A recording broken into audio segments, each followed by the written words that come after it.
बिस्मिल्लाहिर्रहमानिर्रहीम अस्सलाम वालेकुम। मेरा नाम डॉक्टर अब्दुल्ला गाजी है। मैं होम्योपैथिक ट्रीटमेंट से रिलेटेड आपके साथ वीडियो शेयर करता रहता हूं। तो आज मैं जिस टॉपिक पे आपके साथ बात करने लगा हूं वो है सोराइसिस, जिसको हम सोराइसिस वल्गैरिस या आम जुबान में चंबल के नाम से जानते हैं।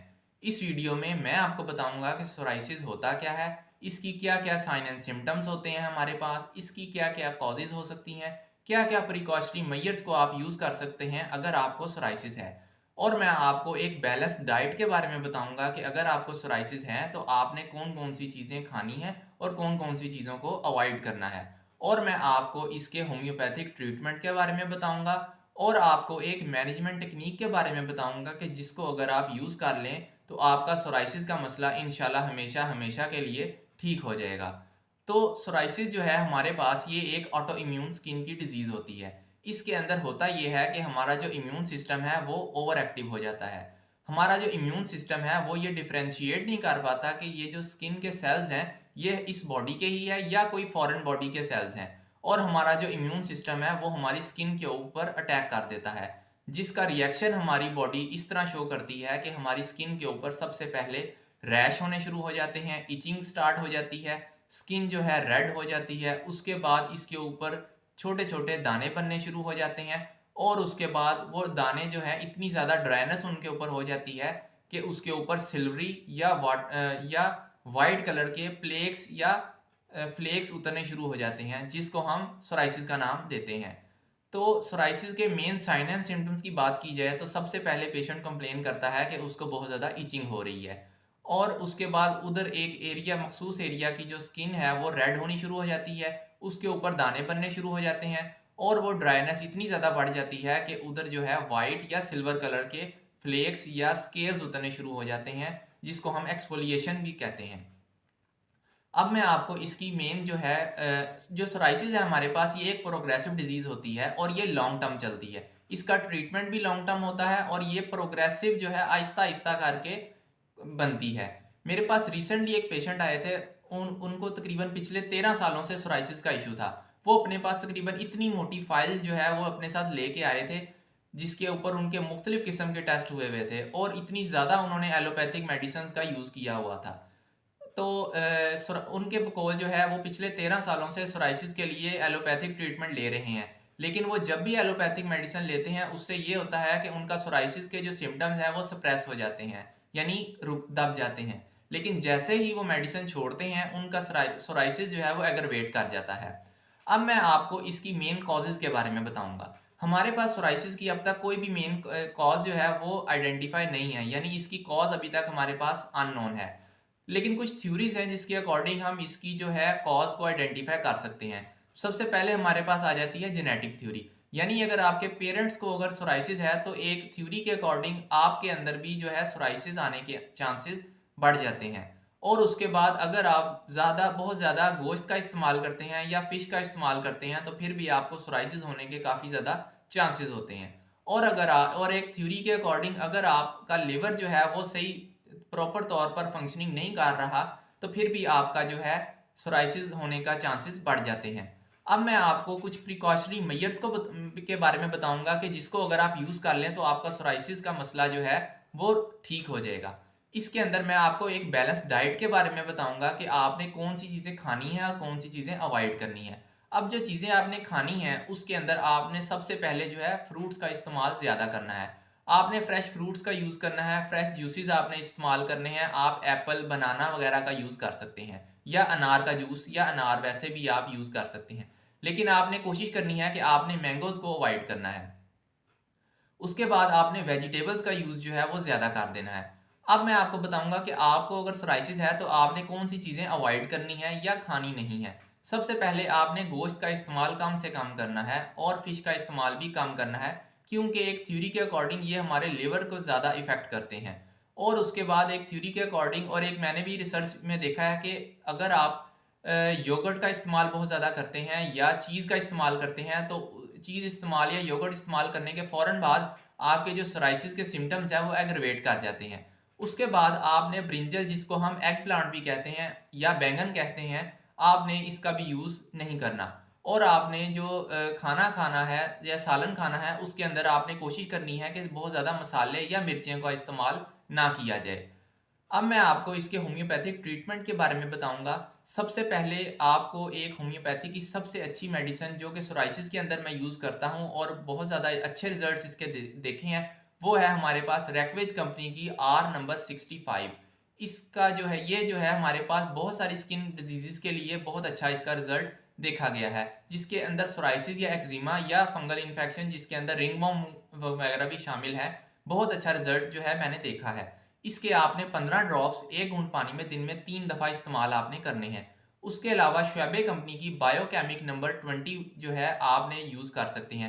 ये भी हमारे पास एक्जिमा जो है, उसके बाद सोराइसिस, उसके बाद रिंगवॉर्म या फंगल इन्फेक्शन के लिए बहुत अच्छा रिजल्ट है। इसके आपने 4 टैबलेट्स जो है दिन में 3 दफ़ा जो है आपने यूज़ करनी है।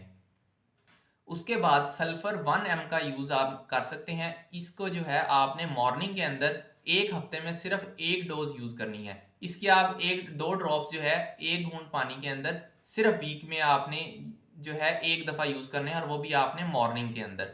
और इसका जो है यूज़ आपने दोबारा नहीं करना, ये सिर्फ आपने एक वीक में एक दफ़ा ही करना है।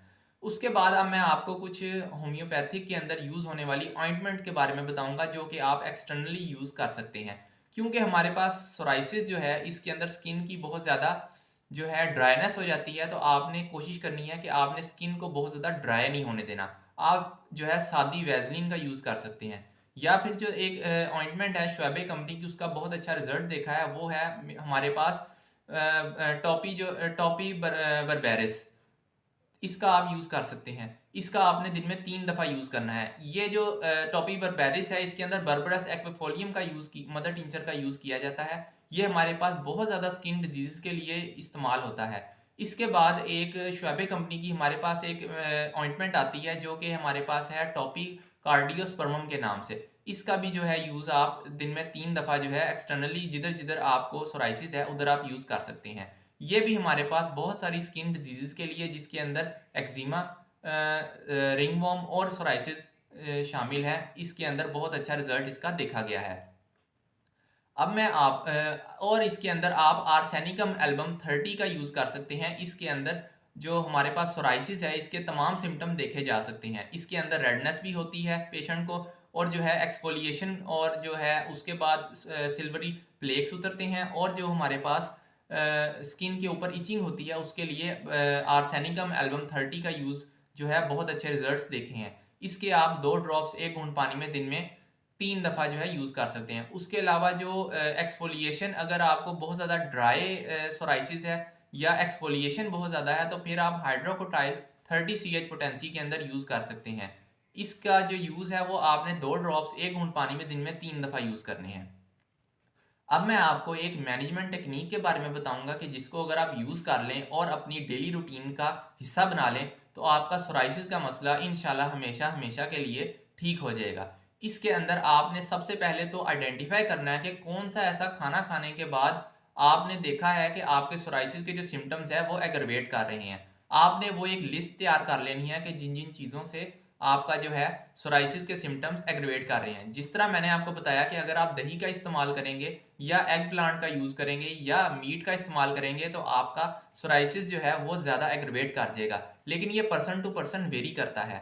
तो आपने एक लिस्ट तैयार कर लेनी है कि जिन जिन जिन चीज़ों से आपका सोराइसिस के अंदर एग्रवेशन देखी गई है, आपने वो चीज़ें कोशिश करनी है कि आप अवॉइड करें। उसके बाद आपने कोशिश करनी है कि डेली मॉर्निंग के अंदर आधे घंटे से 1 घंटे तक मॉर्निंग वॉक करें। इससे होगा क्या कि आपका जो स्किन की जो ऑक्सीजनेशन लेवल है या ऑक्सीजन सैचुरेशन है, ये आपकी बढ़ जाएगी। आपकी जो बॉडी के अंदर जो सेल्स को ऑक्सीजन की नीड है वो ज़्यादा अच्छे से पूरी हो पाएगी, और जो स्किन के अंदर मुकम्मल जब ऑक्सीजन जाएगी तो न्यूट्रिएंट्स का जो है एक्सचेंज भी है वो बढ़ेगा, और हमारा इससे इम्यून सिस्टम भी जो है वो स्ट्रॉन्ग होगा। जो जैसे कि मैंने आपको बताया कि सोराइसिस हमारे पास ऑटो इम्यून डिजीज़ है, तो इसमें आपने अपना इम्यून सिस्टम जो है वो बेहतर करना है, ताकि आप इससे जो है सोराइसिस के मसले से अपना पीछा छुड़वा सकें। उसके बाद आपने अपनी जो है स्लीप जो है वो आपने प्रॉपर रखनी है। आपने किसी किस्म का जो है एंजाइटी नहीं लेनी, किसी किस्म का आपने स्ट्रेस नहीं लेना। क्योंकि जितना ज़्यादा आप स्ट्रेस लेंगे आपकी जो बॉडी है वो वीक होगी और इसके साथ आपका इम्यून सिस्टम भी वीक होगा और डिस्टर्ब होगा, जिससे आपके सोराइसिस के सिम्टम्स जो है एग्रवेट कर जाएंगे। अगर आपको और ये जो जितनी आपको आपको मैं आपको जितनी ये मैंने मेडिकेशंस बताई हैं और जो आपको रेमेडीज बताई हैं, इनका आपने यूज़ कम अज़ कम 3 मंथ तक करना है और आपने इसको प्रोग्रेस करना है तकरीबन 1 साल तक, क्योंकि ये प्रोग्रेसिव डिजीज़ है और ये लॉन्ग टर्म इसका जो है यूज़ आपने करना है। ये जितनी मेडिकेशन आपको मैंने बताई हैं, इनका आपने यूज़ कम अज़ कम 3 मंथ तक करना है और जितनी आपको प्रिकॉशनरी मेजर्स बताई हैं, जो आपको मैनेजमेंट टेक्निक बताई है और जो आपको डाइट प्लान बताया है, उसके अकॉर्डिंग अगर आप 3 महीने तक ये रेमेडीज़ यूज़ कर लें और ये प्लान्स यूज़ कर लें तो इंशाल्लाह 3 मंथ के अंदर आपको सोराइसिस के अंदर बहुत अच्छा जो है फ़र्क इंशाल्लाह फील होगा। और आपने इसको 3 मंथ के बाद छोड़ना नहीं है, आपने इसको कंटिन्यू करना है, क्योंकि जो सोराइसिस है इस ये चूंकि एक ऑटो इम्यून डिजीज है तो इसका जो हमारे पास टाइम ड्यूरेशन है या प्रोग्नोसिस है वो थोड़ा लॉन्ग टर्म होता है। तो आपने कम अज कम इसको 1 साल तक यूज करना है। अगर आपको मेरी वीडियो पसंद आई है तो आप इसको सब्सक्राइब कर दें और काइंडली बेल आइकन को प्रेस कर दें ताकि मेरी आने वाली तमाम मेडिकल रिलेटेड वीडियोस आप तक सबसे पहले पहुंच सकें। Thank you very much and अस्सलाम वालेकुम।